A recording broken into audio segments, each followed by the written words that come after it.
Hello everybody and welcome back to my channel. Here's Kinshu. It's the same day as it was for my review of those graphic novels, so we're gonna have to deal with crazy Kinshu. So she just bit me. This is gonna be a long video. So the crazy, insane, bitey cat and I are here to talk to you about some of my favorite books of all time, and that is the Redwall series by Brian Jacques.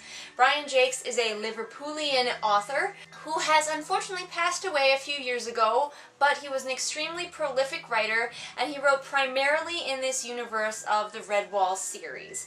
He did write other books outside of the Redwall series, but this was kind of his baby, his world that he had created.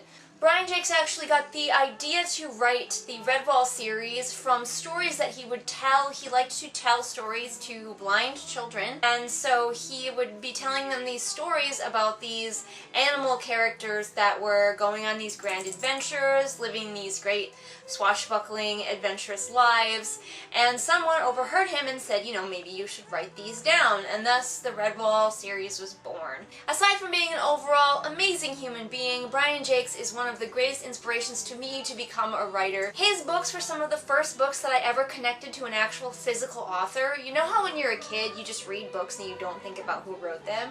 Well, Brian Jacques was the first author that I was really interested in finding out about and getting to know. And so through him I was able to understand that this writing thing that I love to do could be my life. Now, Brian's books could fall anywhere from middle grade to YA. While the stories don't include anything like sex or bad language, there is a great deal of violence in these stories, and it doesn't shy away from it. These are stories that are definitely in the fantasy realm where people are going to get hacked up with swords, people are going to die, people are going to die. It's going to get real. So just be aware of that. But today I wanted to share with you my top 5 Redwall books, and it's come to my notice that not too many people actually are familiar with the Redwall books. So when I tell you about my top 5, I'll try to give you a little bit of a reason that you might be interested in reading them. One of the great things about the Redwall books is you don't really have to start in one specific place. You could go in the order that they were published, you could go in chronological order because they do have a chronological order, but he wrote them like all over the place, so like he did not write them in chronological order. They're not like Harry Potter. I would definitely recommend you start with Redwall as your first book and then just do whatever you like from there, because they are all connected, but you do not have to read them in chronological order. So let's begin! My number 5 spot goes to the original Redwall, the first Redwall story. Redwall really got me a lot more interested in fantasy. It is a very simple hero's journey tale about a mouse named Matthias who discovers that he is the heir to the warrior legacy of Martin the Warrior, a great warrior who helped found Redwall Abbey where Matthias lives. And Matthias's journey begins when a horrible sea rat called Clooney the Scourge manages to find his way to Redwall and decides that he is going to take it over, because Redwall, it's an abbey, but it's also a really great fortification. It works well as a military fortress, and it is self-sufficient because it can grow its own food on the inside. So Redwall would be a perfect hideout for Clooney, he decides, and Clooney is a brutal, ruthless character, and I love him. He's so villainous, yet there's enough going on. It's not just like he's evil for the sake of being evil. I mean, he is really evil, but he is really also very cunning, very manipulative, and he doesn't give a shit about anybody else. So I really have a soft spot for Clooney the Scourge. But Matthias must come up from his simple roots as a little novice in this abbey and become this great warrior and fulfill this legacy of warriors in Redwall Abbey, because there's always one great warrior that leads the other fighters at the abbey to defend it. And of course he gets the legendary sword of Martin, he solves all of these riddles, he gets badass armor, he fights a snake. Meanwhile Clooney is trying to crack the abbey because everybody's holed down in the abbey and Clooney's trying to get in, and it is so intense. All of the characters are amazing. I love the characters in this. They're just, I can't even begin. There's an ensemble cast. There almost always is an ensemble cast in Brian Jacques' books. And each of the characters is delightful. So I would definitely recommend that you check out Redwall if you have any interest in this series at all.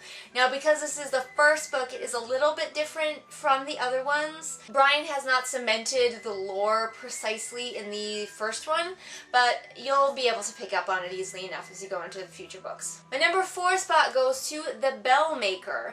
The Bellmaker is the second book that involves a female mouse named Marielle of Redwall, who is a total bamf, and I love her. Marielle teams up with her best friend, another mouse who is the warrior of Redwall, and they go on adventure. So there's a lot going on. Of course, there is another villain to deal with, but honestly, I actually don't remember who that is because I haven't read The Bellmaker in a little while. But the villain is not why I love it. Marielle is why I love it, and all of the other great characters who you meet, because once again there are a lot of characters and they are all very interesting and complex, and the adventures, once again, so much swashbuckling, so much awesome. Definitely check out The Bellmaker. My number 3 spot goes to Taggerung, which is the story of an otter who is kidnapped and raised by vermin. Vermin in Brian Jacques' mythology are pretty much always evil. There are very few notable exceptions, but in Brian Jacques' world, the vermin, the rats, the ferrets, the weasels, the foxes are always the bad guys. And so it's sort of a nature versus nurture story of this otter who is raised in a very cruel environment to be like a vermin, and how he comes out of that and finds his family. And I love this book because it has an amazing bromance between the otter, Taggerung, and his friend who is a field mouse, and their relationship is just the best. I love a good bromance, and I cannot get enough of these two. The ending is very intense when the vermin family comes and tries to reclaim their Taggerung, and are met with resistance from Redwall Abbey, because you know Redwall's got to be involved in here somewhere. Characters die, characters almost die. It's intense. I highly recommend Taggerung, especially if you want something that is very action-packed and you love a good bromance. My number 2 spot goes to Mattimeo, or when I was reading it, I always pronounced it Mattimeo, but I think it's supposed to be Mattimeo, which sounds like mayonnaise, but whatever, I don't know. Mattimeo is actually the closest companion to Redwall, because it is the story of Matthias' son. You remember Matthias was the main character in Redwall. This is his son, Mattimeo, who is kidnapped along with a bunch of other children from Redwall Abbey and taken into slavery, and has to figure out how to free himself. Meanwhile, you have Matthias and you have a lot of the other characters from the first book coming and trying to rescue the kids. The kids are trying to free themselves. Mattimeo goes from being this spoiled warrior son, because he's treated very highly at the Abbey because he is the son of their great warrior guy. And he has to learn how to be a warrior in real life and how difficult it actually is, and his responsibility for the other children who are looking to him because he is the warrior son.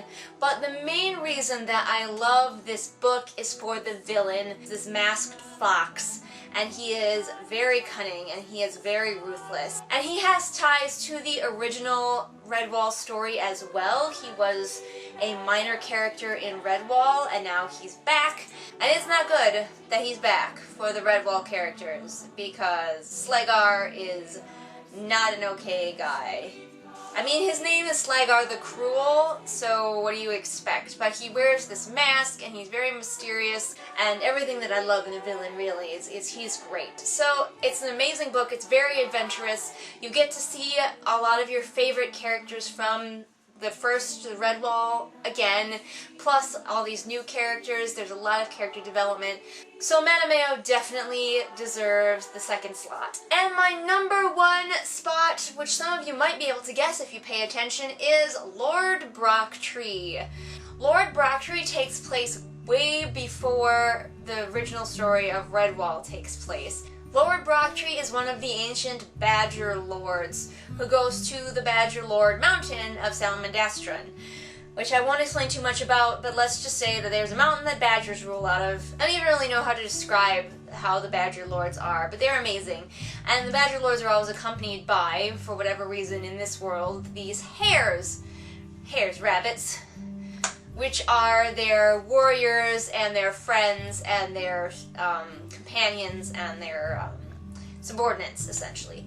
Anyway, in Lord Brocktree, we have the character of Brocktree, who is trying to figure out who he is and where he fits into the world, and along the way he encounters the reason that I love this book so much, and that would be Dottie the hare, who is this amazing female character. She is loud, she is sassy, she doesn't care who she offends. She will stand up for her friends until the end of time, and her friendship with Lord Brocktree is just the best thing. I love opposites attract kind of friendships because Brocktree is so he's stoic, he's straightforward, he's steady, and then you have Dottie, who is noisy, sassy, opinionated, and just everywhere. And their friendship makes that weird kind of sense that the opposites attract type of friendship makes. I love male-female friendships. So, and there are actually other great opposites attract friendships in this as well, and other great male-female friendships happening in that book as well. So if you want a book that has a lot of friendships in it, but also has a lot of danger, has some of my favorite villains of all time in it. There's this army led by a wildcat, who is one of the most threatening villains of the entire series, and they're just horrifying, and you think that these guys, if any villains have a chance to win, it is these guys. So the stakes are super high, but the characters and the friendships are really a huge focus, and that is why I absolutely love Lord Brocktree, and it is my favorite one. And it is one of my favorite books of all time. I really need to reread it because I love it so much. So there you go, that was a little bit about the Redwall series and a little bit about my favorites in the Redwall series. I really hope if you haven't considered giving this series a try that you do. They're probably going to be very quick and easy reads, but they are well written, they are adventurous, they are exciting. You can read them in whatever order you want. I find that the ones that were written first tend to be a little bit better than his later ones. As he gets quite a bit older, he kind of falls back on the same formulas over and over again, but there are a lot of puzzles within these stories for you to solve. He writes so many songs for all of these books. The descriptions of food are amazing, the descriptions of battle are amazing, and it doesn't sugarcoat things like injury and death. So definitely, if that sounds like right up your alley, check out the Redwall books. And now that I have rambled your ear off about Redwall, if you enjoyed this video, remember what I always say, like, subscribe, blah blah blah, and share with your friends. Share the niceness with your friends. Do it. And I will see you guys all again next time for whatever that video happens to be. Bye!